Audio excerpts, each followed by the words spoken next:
dr. Mátyás Miklós, aki a szegedi, majd később a budapesti katonai bíróságon ítélkezett. Ő csupán 56-tal összefüggésben 13 halálos ítéletet hirdetett ki.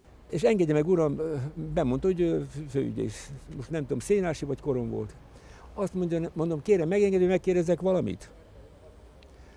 Ki fogja vezetni az én elleni folytatott, lefordított bírósági eljárást? Azt mondta, a rendkívüli katonai bíróságnak megbízott elnöke Mátyás Miklós, hadbíró őrnagy. Na, a Mátyás Miklós, hát ő volt a megbízhatóság non plus ultrája, úgyhogy a PKKB elnöki székéből fölvitték a legfelsőbb bíróságra, ahol a katonai kollégium vezetője lett. De kérem, hát az részt vett a forradalomba. Hát letartóztatta az ávós, szembeszekült a forradalombizottságnak az akaratával. Most jön a következő, azt mondta, uram, 1957. február 2-án pedig ugye maga tudja, hogy mi történt, ugye? Mondom, tudom. Akkor lövette agyon Mány Erzsébetet és a Farkas Mihályt. Ha élni akar, akkor a saját érdekében ki ne ejtsen a száján ilyesmit, hogy Mátyás Miklós részt vett a maguk forradalmi bizottság és összeszerette az ávósokat. Mondom, de kérem, hát most mi van, igazságszolgáltatás vagy jogszolgáltatás? Azt mondta, ezzel maga ne foglalkozzon, ő már jóvá tette a bűnét.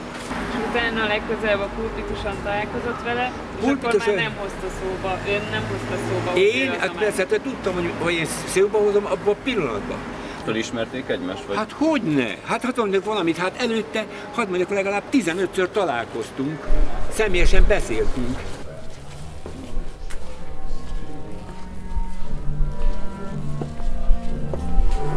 Mit keresni, ott van. Tudtam, hogy ott van, megismerem. Ő az. Az egész arc, homlok, minden ő az. Hogyan döntötte, hogy megkeresi Mátyás Miklós? Nem most. A következőt. Én mindig arra vágytam, hogy ezek az emberek maguk döbbenjenek rá, hogy milyen bűnt követtek el, és csak annyit vártam volna el, hogy oda jöjjenek, és azt mondják, hogy nézzétek, önvédelemből, gyávaságból, pozícióért én ezt vállaltam.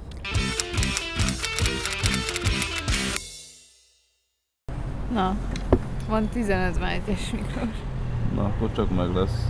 Ezek szerint most a kocsival beszéltünk, de hogy ennek a Mátyás Miklós ítéletnek köszönhetően ön 7 évet ült, és 25 évet volt kényszermunkán. Igen.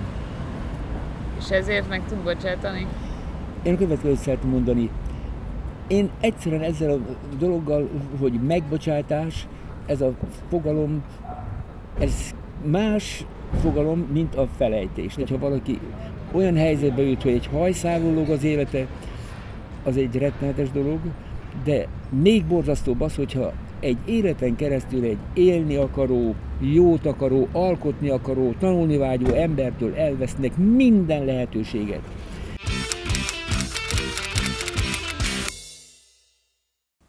Összességében azt lehet mondani, hogy Mátyás személyében egy kőkemény katona ember álltunk szemben, de nem egy olyan bíróval, aki, ha szabad így fogalmaznom, felkészületlenségéből, tudatlanságából fakadóan hozta meg a legbarbárabbnak tűnő ítéleteket, hanem egy olyan emberből, aki felkészültsége és tudása alapján és politikai alapállása révén ezt a 13 halálos ítéletet az elkövetett cselekmények tárgyi súlyával azonosnak vélte.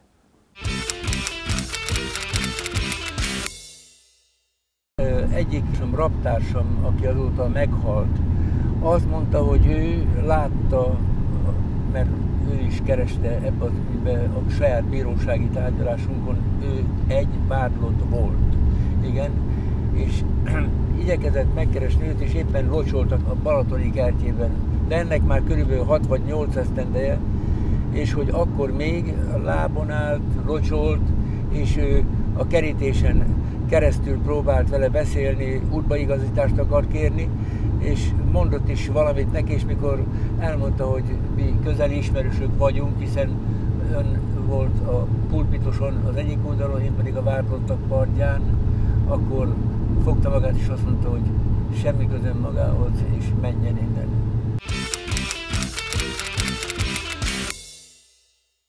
hosszú évek, talán évtizedes keresgélés után valószínűleg találkozik azzal az ember, aki elítélt önt, hogy mit érez? Tagadhatatlan az, hogy némi izgalom van bennem. Elsősorban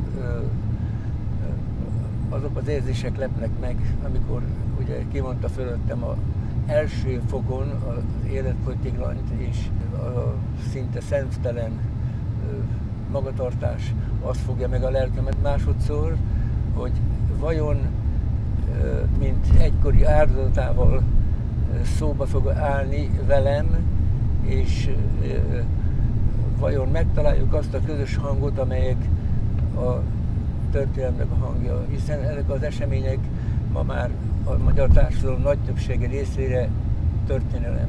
Nekem mind a kettő.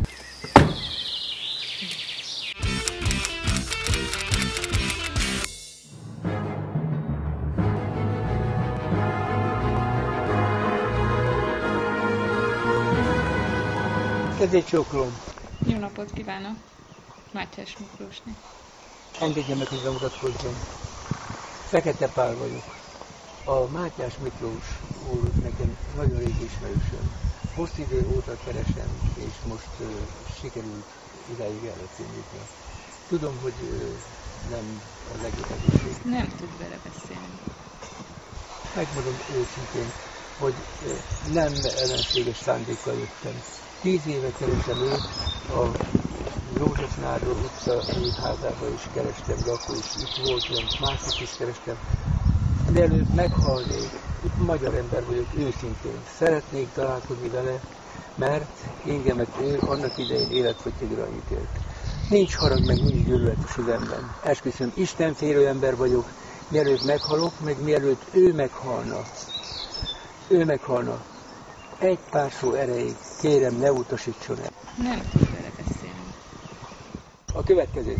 Mit tetszik gondolni, hogy hány Mátyás Miklóssal találkoztam már? 15 év alatt.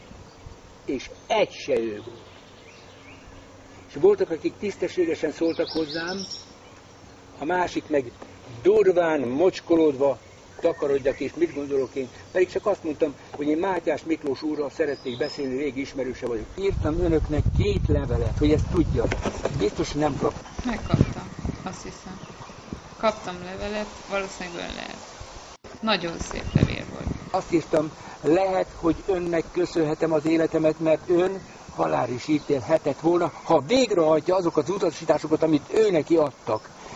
Igen, és ő meg is mondta, hogy ő, aki embert ölt, csak azt ítélte halálra. Hogyan lett az áldozatból, hadd mondjak valamit, az lassan áruló, és végül hogyan áll teljesen át a hóhéroknak az oldalára. Mert itt egyértelmű az, hogy az első pillanattól kezdve ő mentette a saját életét, mert ezért őt elkapták volna. Tehát tulajdonképpen a Mágy Erzsébetnek a kivégzéséhez kerestek bírókat, és nem találtak. És ekkor találták meg Mátyás Miklós. Ez itt a Mágy Erzsébetnek a fényképe. 20 éves volt, munkáslány volt. Ő főhadnagyrangban lévő a magyar néphadseregnek a katonája. Ehhez a fához kötözték oda a 2 áldozatot, és közvetlen közelről 4 karhatalmista vagyis pufajkás, ezzel a úgynevezett dobtáros Thompson géppisztollyal teljes sorozatot engedett ki belőle. A bíróságon, ami mindenkit felháborított, békésebb a közönségét, mert nyilvános volt a végén, a gyulaiakat is behívták a tárgyalásra. Mikor Mány Erzsébetre kimondták a halált, a Mány Erzsébet sírva fakadt.